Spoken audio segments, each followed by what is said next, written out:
여러분 안녕하십니까. 4월 18일 화요일 넘치는 우리 교회 매일 묵상을 시작하도록 하겠습니다.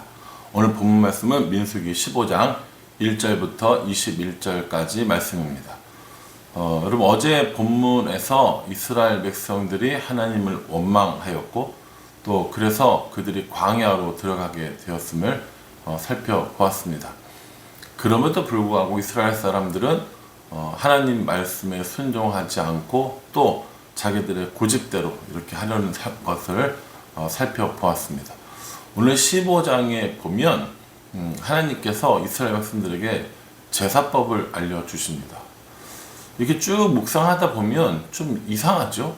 갑자기 웬 제사법? 갑자기 소제를 말하고 번제를 말하고 이게 뭐지? 라고 생각하실 수도 있습니다. 그런데 꼼꼼히 생각해보면 이건 하나님의 약속의 확인이라고 저는 생각합니다. 저도 처음에 이 본문을 읽었을 때 갑자기 이런 소제 그리고 화제나 번제를 이야기하시는 거지? 라고 생각했는데 좀 꼼꼼하게 읽어보니까 이거 하나님의 약속이구나 라는 생각을 하게 되었습니다. 2절 말씀을 한번 보실까요? 2절에 이스라엘 자손에게 말하여 그들에게 이르라 너는 내가 주어 살게 할 땅에 들어가서 라고 이렇게 말씀하고 계십니다.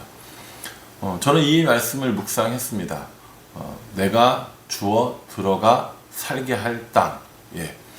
방금 이스라엘 백성들은 하나님을 원망하여서 광야로 들어가게 됐고 그럼에도 불구하고 고집부리고 자기들 생각과 뜻대로 하고 있다라고 말씀드렸습니다. 그런데 어떡합니까? 그런데 하나님께서는 내가 주어 들어가 살게 할 땅 이것이 있다라고 말씀하시는 겁니다.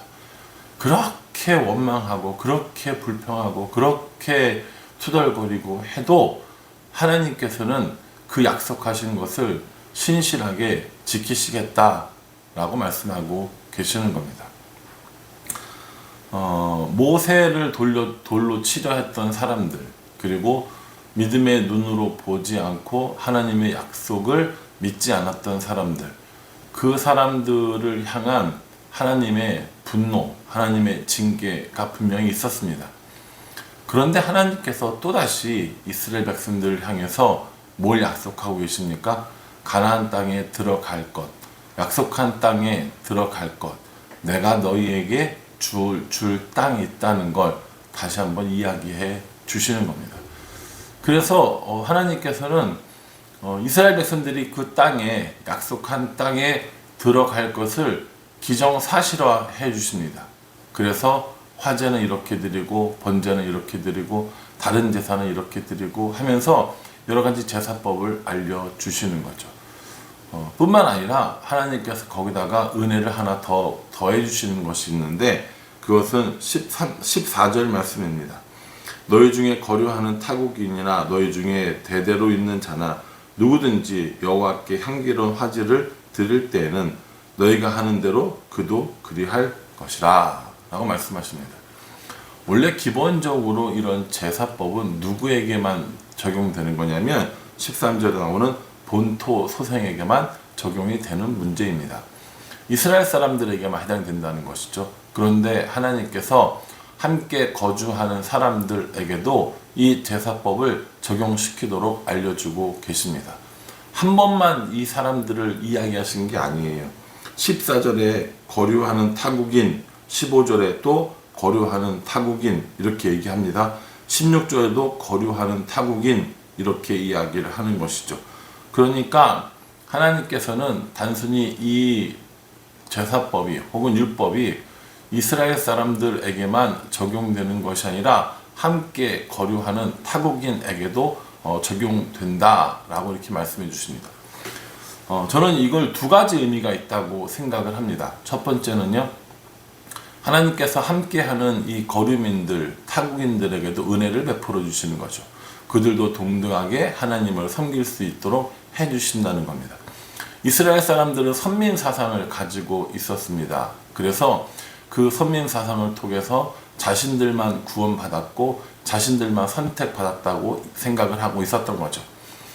예수님이 오셔서 그것이 아니다라는 것을 우리에게 분명하게 알려주셨습니다. 그래서 이방인들이나 세리나 창기들에게도 구원이 이르렀음을 직접 선포해 주셨습니다.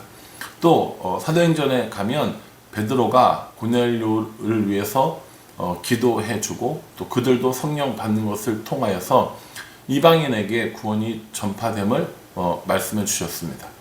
뿐만 아니라 사도 바울을 통해서 이방 지역에 교회가 세워지고 말씀이 선포되어짐을 알려주셨고, 그것이 오늘날 우리에게도 똑같이 적용되어서 이방인이 아닌 우리들이 혈통에 의해서 구원받는 것이 아니라, 신분에 의해서 구원받는 것이 아니라 믿음을 통해서 구원받는 것임을 우리에게 분명히 알려주고 계십니다.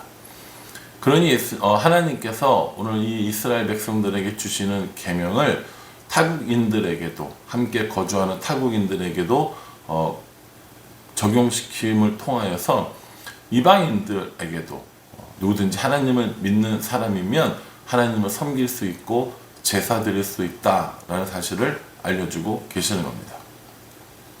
또 하나, 이건 저 개인적인 묵상이기도 한데요.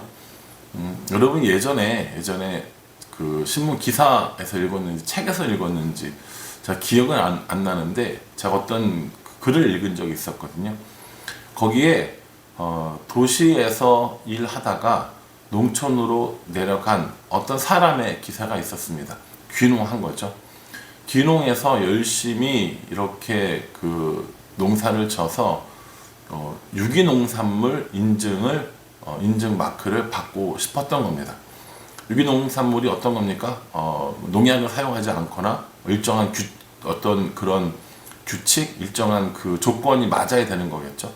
그래서 이 귀농한 농부가 열심히 일을 해서 자기 스스로 생각할 때 이 정도면 됐다 싶은 생각이 들어서 품질검사원에 가지고 간 거죠. 유기농 그 합격을 받으려고요.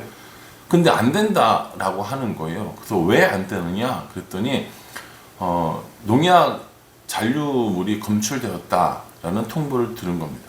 그래서 이 농부가, 귀농한 농부가 화가 나서 자신은 한 번도 이 농약을 써본 적이 없다, 말도 안 되는 소리 하지 마라, 이렇게 얘기를 했죠.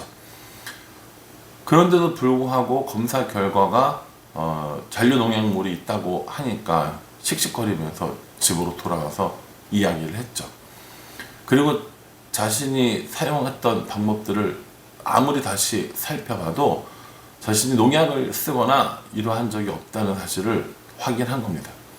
다시 가서 그 농산물 품질 관리소 이런 곳에 가서 자신은 정말 농약을 사용한 적이 없다라고 항변하고 다시 검사를 받게 됩니다. 다시 검사를 받았는데도 여전히 똑같은 결과가 나오는 거예요. 그래서 이 사람이 뭐가 문제일까라고 곰곰이 생각해 봤더니 자신은 농약을 쓰지 않았지만 자신 주위에 있는 사람들은 농약을 사용하고 있다는 걸 발견했습니다. 그러니 바람결 따라 그 농약들이 퍼졌고, 그로 인해서 이 농산물들의, 유기농으로 애써 키운 농산물들의 농약이 묻었다는 것을 알게 되었다는 겁니다. 그래서 마을로 돌아가서 사람들을 설득을 해서 유기농산물을 재배하도록 하고, 그래서 그 마을 전체가 그러한 농법으로 사용하고 난 뒤에야 비로소 유기농산물 인증을 받았다라는 걸 이야기하면서 나만 잘해서 되는 것이 아니라 주위 환경도 참 중요하더라라는 것을 강조하는 그런 글을 읽어본 적이 있습니다. 제가 이렇게 길게 설명하는 이유 아시겠죠? 저도 똑같이 생각을 합니다. 하나님께서 아마 이스라엘 백성들이 다른 여러 가지 불평과 원망을 하는 일에 타국에 있는 혹은 함께 오랫동안 있었지만 거류민인 이방 사람들에 대한 염려도 해주셨던 것 같습니다. 실제로 이스라엘 백성들이 원망하고 고기 주세요 했던 일에는 함께 있었던 이방인들의 영향이 작용한 것을 우리는 전에 묵상해 본 적이 있었습니다. 그러니 나 자신만 깨끗하고 나 자신만 잘 되는 것이 아니라 주위의 환경까지도 생각해야 한다는 것을 하나님이 우리에게 알려주시는 것이 아닌가라고 생각합니다. 우리 아이들을 키울 때 종종 그런 이야기들 하죠. 우리 애는 아무 문제가 없는데 주위 환경에 주위 친구들이 문제여서 라는 이런 이야기들을 TV에서 보기도 하고 또 우리 주위 사람들에게도 종종 들어본 경험들이 있을 겁니다. 여러분, 내 자식만 깨끗하고 내 농작물만 농약을 주지 않는다고 해서 되는 것이 아니라는 거예요. 우리 주위에 있는 여러 가지 환경들을 고려하고 생각해 볼 필요가 있다는 겁니다. 우리가 신앙생활 할 때도 마찬가지입니다. 나만 하나님 잘 믿으면 되지, 나만 말씀과 기도로 경건생활 하면 되지 라고 생각할지 모르지만, 사람들은 주위 환경에 옆에 사람들에게 영향을 받기 때문에 나의 주위 환경이 어떠한가, 또 나 혼자가 아니라 다 같이 함께 라는 의식이 반드시 필요하다고 생각합니다. 이것이 우리가 교회를 아름답게 만들어야 되는 이유이고, 나뿐만 아니라 다른 사람의 고민이 내 고민이 돼야 하고, 또 다른 사람을 섬기고 사랑하는 일들이 결국 나에게 도움이 된다는 그런 의식의 이유가 아닐까라고 생각합니다. 사랑하는 성도 여러분, 여러분도 어떠십니까? 여러분 자신들의 신앙에만 관심이 있으십니까? 아니면 함께하는 친구들 혹은 함께 신앙생활하는 가족들, 함께 말씀을 나누는 가정교회 가원들에게도 관심이 있으십니까? 나는 그들에게 어떤 영향을 주고 있고 또 그들은 나에게 어떤 영향을 주고 있는지, 어떻게 하면 함께 성장하고 어떻게 하면 함께 하나님을 잘 섬길 수 있을지, 이걸 고민하는 것이 또 하나의 우리의 숙제가 아닐까 생각을 합니다. 여기 나오는 제사법은 중요합니다. 그러나 이 내용 하나하나를 묵상하고 이 제사법이 어떤 것인가, 이것을 아는 것보다 제가 볼 때 오늘 이 말씀에 더 중요한 건 하나님께서 우리에게 그럼에도 불구하고 약속해 주셨다라는 것, 그리고 나 혼자가 아니라 주위도 돌아보게 하셨다는 것, 이것이 아닐까 생각을 해 보았습니다. 저는 오늘 이 말씀을 읽고 개인적인 묵상이 되는 것들이 몇 가지가 있었습니다. 그리고 또 적용해야 할 것들도 몇 가지 있었습니다. 나의 신앙생활에 영향을 미치는 것들은 어떤 것들이 있는지 점검해보고, 나만 잘하는 것이 아니라 함께 잘할 수 있도록 해야겠다라는 생각을 해봅니다. 그래서 나의 도움이 필요한 사람, 또 내가 도와줘야 할 사람들이 누구인지 생각해보고 그들을 돕는, 함께하는 그런 신앙생활을 해야겠다라고 적용해 보았습니다. 여러분들도 개인적으로 적용할 부분들을 적용하시면 하나님께서 우리에게 주신 이 신실한 약속을 믿고 나아가며 혼자가 아니라 함께 나아갈 수 있는 저와 여러분 될 수 있기를 주님의 이름으로 축복합니다. 기도하겠습니다. 하나님, 내가 주어 살게 할 땅에 들어가서 라고 말씀해 주십니다.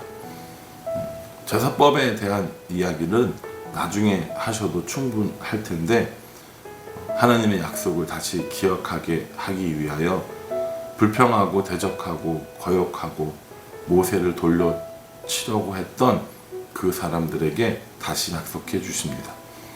본토 소생의 선민 의식에 사로잡혀 사는 사람들 뿐만 아니라 함께 거류하는 타국인들을 배려해 주시고, 또 그들을 통하여서 이스라엘 백성들을 보호해 주시려는 마음도 함께 묵상이 되어집니다. 그러니 우리도 하나님의 신실한 약속을 믿고 나만이 아니라 함께 하나님과 동행하는 삶을 살 수 있도록 우리에게 은혜를 그리고 지혜를 더하여 주시옵소서. 예수님의 이름으로 기도합니다.